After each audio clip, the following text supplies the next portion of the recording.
Welcome to The Explainer.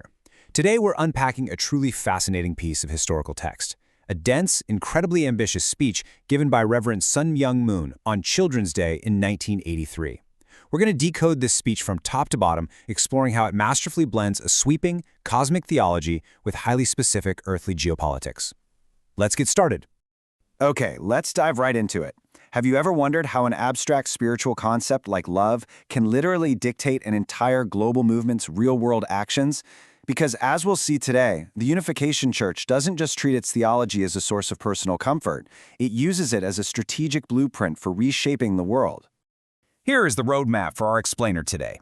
We're starting with two waves of love, moving into Enter the True Parents, then the rule of self-sacrifice, healing the Cain-Abel divide, the nations of providence, and finally, the global endgame. All right, Section 1, Two Waves of Love, dealing with cosmic ripples. So Reverend Moon uses this really vivid metaphor in the text. Picture throwing a stone into a totally still pond. The original intention of creation was to spark expanding ripples of joy and harmony across the entire universe. He calls this intended impact GOL, or God's love.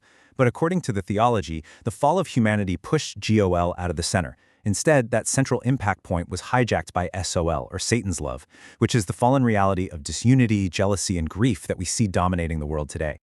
The text draws a very hard line between these two realms. The GL realm, that's the original ideal, meant to be populated by completely unstained, true children.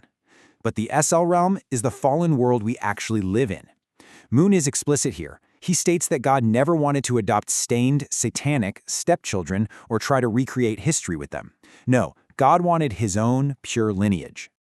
Moving on to Section 2, Enter the True Parents, looking at the theological solution.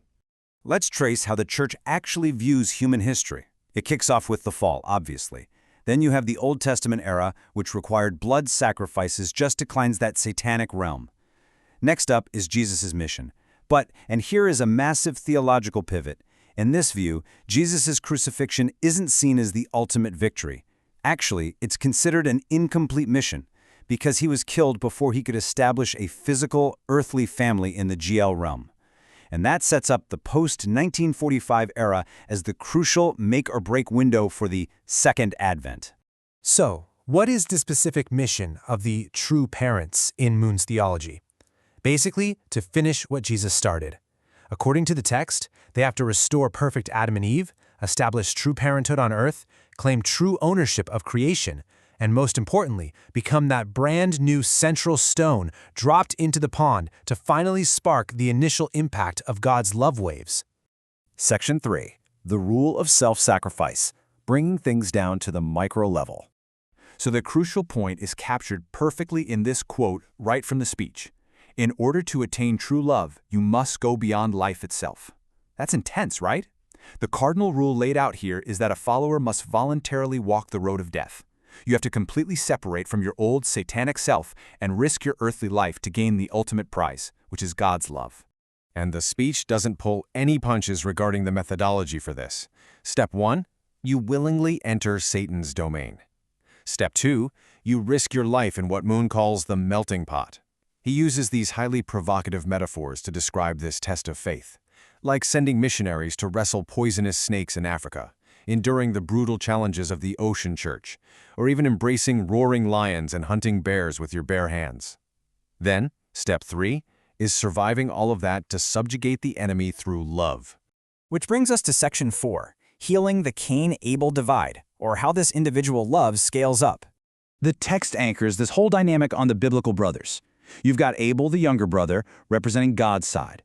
His job is to act as a mediator and willingly sacrifice himself to save Cain. Cain, the elder brother, is on Satan's side, and by his fallen nature, he naturally opposes and tries to destroy Abel. Moon explains that restoration has to happen in stages, and crucially, Abel literally cannot reach God alone.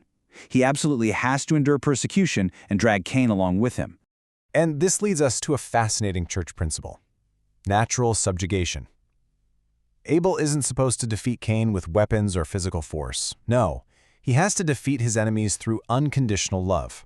The text states Abel must love his enemy, whether we're talking about Cain or the archangel, at least 3 times more than his own children. The entire goal is to melt their arrogance and win them over entirely through sacrificial love. All right, let's move to Section 5 and see how this builds. The nations of providence, stepping up to the geopolitical scale.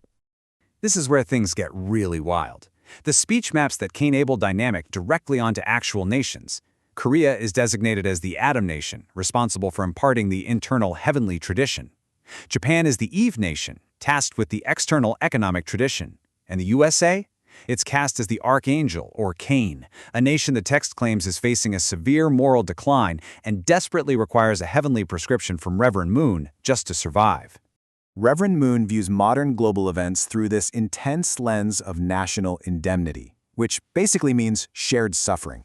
For example, he points to the tragic 1983 Korean airline disaster as a force meant to forge closer unity between Korea, Japan, and the US.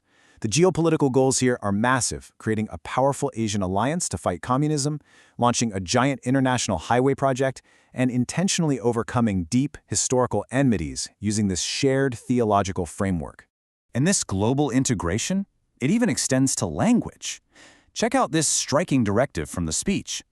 Moon actually mandates that American and Western members learn Korean. Why? Because, as the text claims, it is the universal language of the true parents.